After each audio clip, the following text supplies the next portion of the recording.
Yes, is, and that's on my chest. Miss Spivey is the best, and I can't take credit. I just happen to be blessed. I got a message to share. Listen if you dare. Don't follow the shadows. Look up and see clear. I swear it's like Plato's allegory of the cave. How can I free people who choose to be slaves? I try until they put me in the grave. I promise the world I save.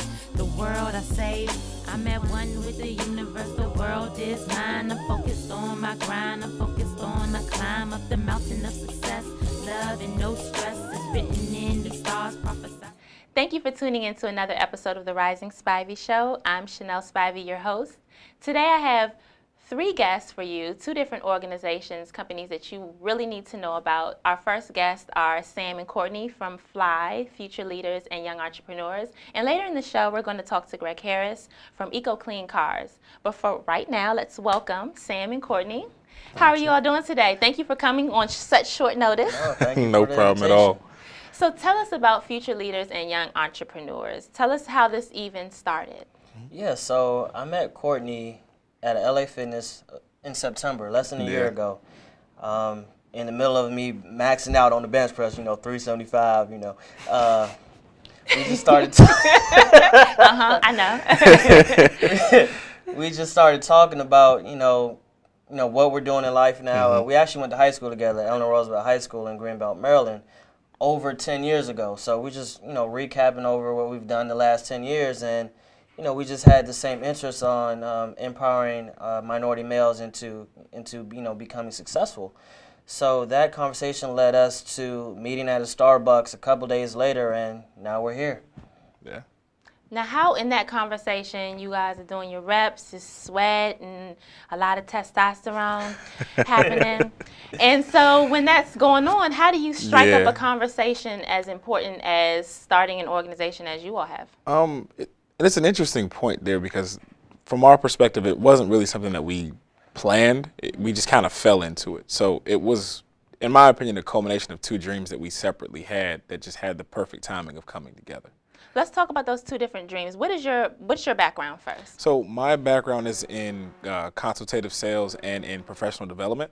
So I've specifically worked with branding businesses, helping them grow and develop, change their strategies, and being as marketable as possible.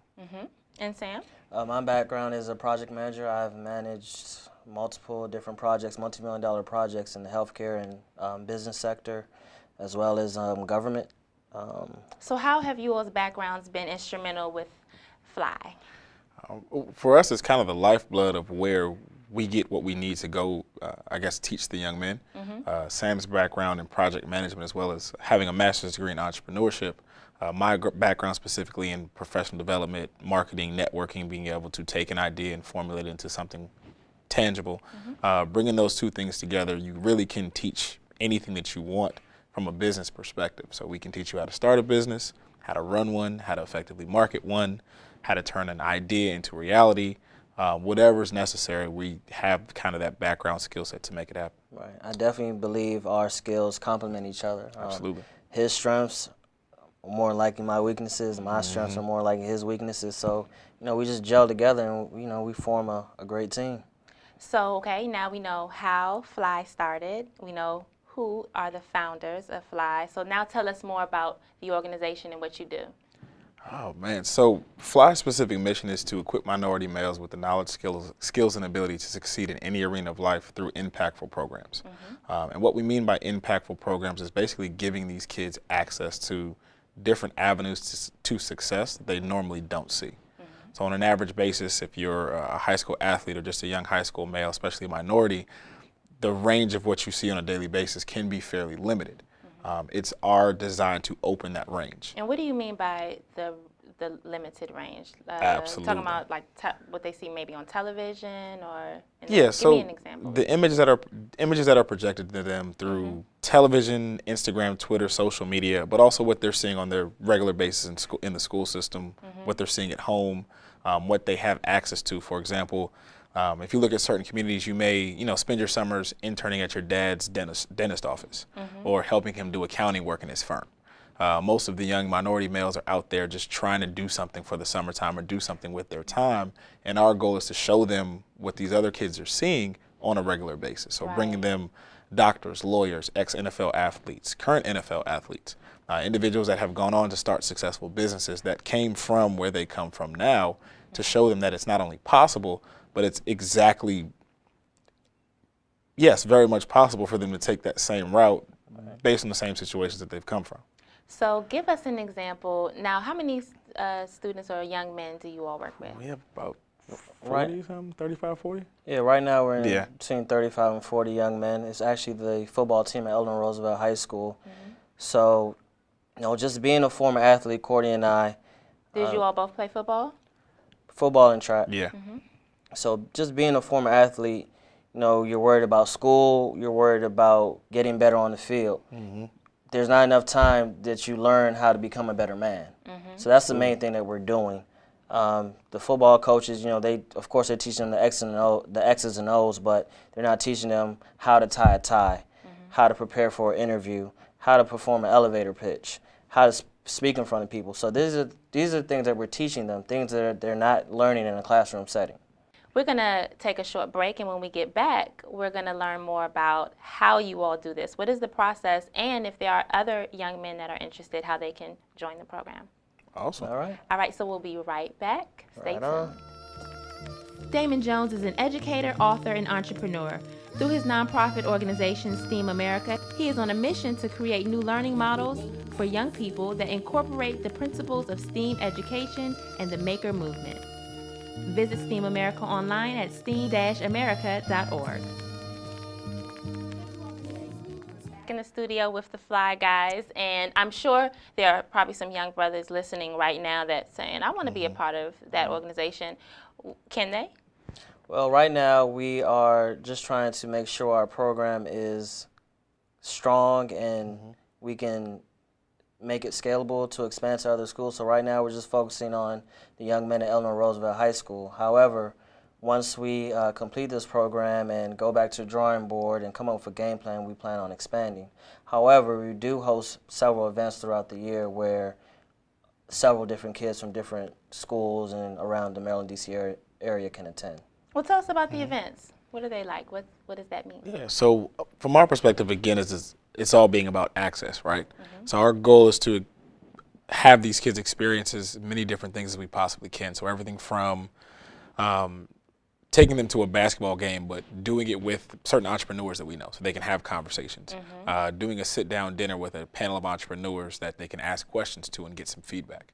Holding an elevator pitch competition where we take a certain amount of time and teach these kids how to do an effective elevator pitch, and having it being judged by a panel so they can get used to, being in the spotlight and having somebody talk to them on a regular basis. And for those that don't know what an elevator pitch is. Oh, yes. Yeah. So an elevator pitch is a very short example of what you want to convey. So, for example, the way we teach it to the kids is if you were to walk into an elevator and see the one person that could make your business happen, what would you say to them in 60 seconds? So that's the gist of it. And even an easier way how we explained it, we said you have 60 seconds to get a girl's number. Yep. Yeah. What would you say to get her attention right away? That's interesting. I feel like I want to talk about that more. But stay on topic. I would love to hear some of their responses. That sounds good. So, I wanted to have you all on the show because I'm always happy to speak with people who are giving back. Recently, our wonderful President Obama has spoke on an initiative he plans on launching, My Brother's Keeper. What did you all feel when you heard that news? Ching. but no, the My Brother's Keeper initiative was amazing for what it stands for in terms of helping minority males, specifically black males, in regards to education. So it's now putting the stamp of approval for organizations, for different people that had this idea to actually start going out there and doing the work. It's a little different from our aspect because we're not specifically focused on aspects of education, so to speak. It's more so the entrepreneurial spirit aspect and teaching kids how to transform their dreams into reality. But it definitely is kind of setting the pavement or setting the foundation for us to be able to grow in certain things as well because of the initiative that President Obama was able to push out. Now, you just said something that I want to ask you about. Why, and I think that's I recently did a career day, and I probably was the only person that does freelancing. I was probably one of the only entrepreneurs there, right? Yeah. Which is kind of different because you want to encourage them to find careers, but I didn't take that that path myself. Why do you all find entrepreneurship to be something to teach to young people? Because it's not entrepreneurship is not pushed in school. Right. Right. So I actually got my master's in entrepreneurship from SMU, Southern Methodist University in Dallas, Texas. And once I completed the program, I was like, wow, there's so many things I didn't know. So much information I wish I knew earlier at a younger age. I mean, studies have shown is once you learn an entrepreneur at an earlier age, you have a better chance to become an entrepreneur and, be a successful entrepreneur. So what we're trying to do, we're just trying to teach them these different skills at an earlier age to help them turn their different passions into potential business opportunities. And to add to Sam's point, when you look at entrepreneurship as a whole, it's not something that you see a lot of in Black communities, minority communities as a whole for us. The reason behind that we've always seen is that when we are developed, when we are educated, when we do get to those higher levels, it's generally from a perspective where we can be great employees. From our perspective, we think that you can take that same knowledge, those same skill sets, put some dream development behind it, put some creativity into it, and now you're creating something. So you're creating opportunities for others. You're pushing out an idea that you thought was important to the world, and you're leaving a mark where you stand as opposed to standing where somebody else did and just getting the check for it. So from that perspective, the entrepreneurial aspect of what we do, that spirit of it, is the driving force to get these young men to understand that you really can create and shape the world as you want to. What's the future for future leaders and young entrepreneurs? What do you all see for yourselves in 5 years? For yourselves, your organizations in 5 years? Wow. The future looks very bright. Yeah. Like I said, we just started in September, and we've just made so many strides every week, every month. So in 5 years, we plan to be all across the nation in multiple schools, teaching our program to different kids, many different nationalities, and just creating FLYE gentlemen and FLYE young ladies as well. You've seen it here first, ladies and gentlemen. Oh, where can they find you online? FLYE.org? Oh, yeah. So you can go check Show out them our the website. shirt first. Absolutely. See how they So did that? FLYE is the logo or the acronym that we utilize. You can check out our website at www.flye.org. Instagram, Twitter, and Facebook is all FLYE.org. We keep it simple and we keep it to the point, but thank you for flying with us.